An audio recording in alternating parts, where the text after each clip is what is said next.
पाठ 39 अनुच्छेद लेखन। आप सब कल सरयू नदी देखने गए थे। आपने क्या देखा? बहुत सुंदर दृश्य था, परंतु जगह जगह नदी में गंदगी देखकर दुख हुआ। अच्छा तो ठीक है, आप सब मैं नदी हूं शीर्षक पर 100 से 150 शब्दों में वर्णन कीजिए। बच्चे लिख रहे हैं, शिक्षिका देख रही हैं। मैम, मैंने लिख लिया, देखिए। ठीक है, पढ़कर सुनाओ। मैं नदी हूँ, पहाड़ों की बेटी, उनकी गोद में इठलाती, हंसती खेलती, उछलती कूदती, कोई रोक नहीं, कोई बंधन नहीं, स्वच्छंद विचरण करती, चलती मैदानों की ओर। पत्थरों को धकेला, चट्टानों को फोड़ा, पर चलना न छोड़ा। चलते रहना ही तो मेरा स्वभाव है। मुझे अपने लक्ष्य तक पहुंचना है। मुझे लाखों करोड़ों की प्यास बुझानी है। खेतों में हरियाली लानी है। मेरा स्वच्छ निर्मल जल पाने के लिए सब लालायित रहते हैं। बस उतर आई मैदानों में। लोगों ने बढ़कर स्वागत किया, आरती उतारी, फूल चढ़ाए, मेरे सुंदर रूप की पूजा की। मेरे किनारे तीर्थ बने, नगर बसे, गांव बसे, उद्योग बने। मेरा तो जन्म ही परोपकार के लिए हुआ है, लेकिन इसका मुझे कोई अभिमान नहीं। कभी कभी मैं सोचती हूँ कि मैंने जिन पर उपकार किया वे मेरे साथ क्या कर रहे हैं, क्यों मुझे कुरूप बना रहे हैं। गंदे नालों का पानी, कल कारखानों का गंदा विषैला पानी, कूड़ा कचरा, अध जले मुर्दे मुझ में बहाकर वे मेरे निर्मल जल को प्रदूषित कर रहे हैं। मैं तो ये सब झेलकर भी निरंतर गतिशील हूँ। मनुष्य तो स्वयं अपने पैरों पर कुल्हाड़ी मार रहा है।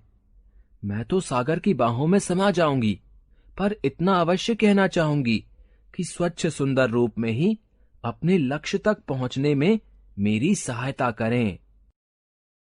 8-10 पंक्तियों के उस समूह को अनुच्छेद कहते हैं जिसके केंद्र में कोई एक विचार या भाव पूर्ण रूप से व्यक्त होता है। अतः हम कह सकते हैं किसी एक भाव या विचार को 8-10 पंक्तियों में लिखकर प्रस्तुत कर देने को अनुच्छेद लेखन कहते हैं। अनुच्छेद का आकार सीमित होता है और यह अपने आप में पूर्ण होता है। निबंध की तरह अनुच्छेद लेखन में भूमिका या निष्कर्ष देने की आवश्यकता नहीं होती। अनुच्छेद लेखन में ध्यान रखने योग्य कुछ महत्वपूर्ण बातें। अनुच्छेद लिखते समय निम्नलिखित कुछ बातों का अवश्य ध्यान रखना चाहिए। अनुच्छेद का आरंभ सीधा विषय से संबंधित होना चाहिए। वाक्य छोटे और एक दूसरे से जुड़े होने चाहिए। भाषा सरल, सहज, स्पष्ट और प्रभावशाली होनी चाहिए। लगभग 80 से 100 शब्दों में अनुच्छेद लिखना चाहिए। आइए अनुच्छेद पढ़ें। भारत के गांव। भारत एक कृषि प्रधान देश है और इसकी अधिकांश जनता गांवों में निवास करती है। गांवों का जिक्र आते ही हरे भरे खेत, लहलहाती फसलें, कंधे पर हल रखे गीत गाते किसान, रोटी की पिटारी सिर पर रखे खेत की मेड़ पर जाती स्त्रियां और हरे भरे बागों का दृश्य आंखों के सामने आ जाता है। यह सच है कि गांव जैसी हरियाली और शुद्ध हवा भला शहरों में कहां। बेईमानी, बनावट, मिलावट और स्वार्थ से दूर गांववासी भारत की आत्मा है। स्वतंत्रता से पहले गांव की दशा अच्छी नहीं थी। अशिक्षा, अज्ञानता, चिकित्सा सुविधाओं की कमी, गंदगी, अंधविश्वास, कच्ची सड़कें, बिजली का अभाव आदि समस्याओं से गांव जूझ रहे थे। स्वतंत्रता प्राप्ति के पश्चात भारत सरकार ने गांव की दशा सुधारने के लिए महत्वपूर्ण कदम उठाए हैं। पिछले 30 सालों में गांव में भारी परिवर्तन आया है। आज गांव में बिजली आ गई है, स्कूल, अस्पताल, बैंक आदि खुल गए हैं, जहां से किसानों को ऋण लेने में आसानी हो गई है। कृषि के नए संयंत्र, अच्छे बीज, सिंचाई की सुविधा, स्वास्थ्य, स्वच्छता की सुविधाएं ग्रामवासियों को मुहैया कराई गई हैं। गांव में पक्की सड़कें और शौचालयों का निर्माण हुआ है। यातायात के साधन भी उपलब्ध हैं। आज भारतीय गांव दिनों दिन उन्नति की राह पर अग्रसर हैं। हंसो और हंसाओ। हास्य का जीवन में बहुत महत्वपूर्ण स्थान है। जीवन में सुख कम है और दुख ज्यादा, किंतु जो व्यक्ति दुखों में भी प्रसन्नचित रहता है वही असली जिंदगी जीता है। उन्मुक्त हंसी मन की मलिनता, क्लेश और मानसिक विकारों को दूर करती है।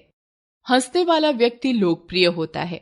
उससे मिलना, बातचीत करना, साथ साथ रहना सबको अच्छा लगता है। हंसने वाला स्वयं तो प्रसन्नचित रहता ही है औरों को भी प्रसन्न रखता है। हंसना स्वास्थ्यवर्धक होता है। खुलकर हंसने से फेफड़ों की शक्ति बढ़ती है। हंसने से रक्त के विकार दूर होते हैं और व्यक्ति स्वस्थ रहता है। हंसने से मानसिक उल्लास भी मिलता है। हंसते रहने और प्रसन्न रहने वाले व्यक्ति का व्यक्तित्व आकर्षक होता है और वह अनायास ही औरों का मित्र बन जाता है।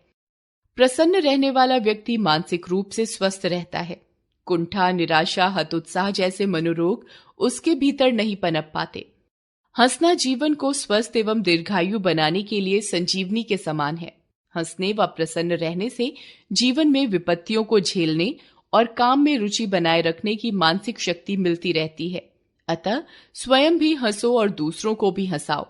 जयशंकर प्रसाद ने कामायनी में इसीलिए कहा है, औरों को हंसते देखो मनु, खुद हंसो और सुख पाओ।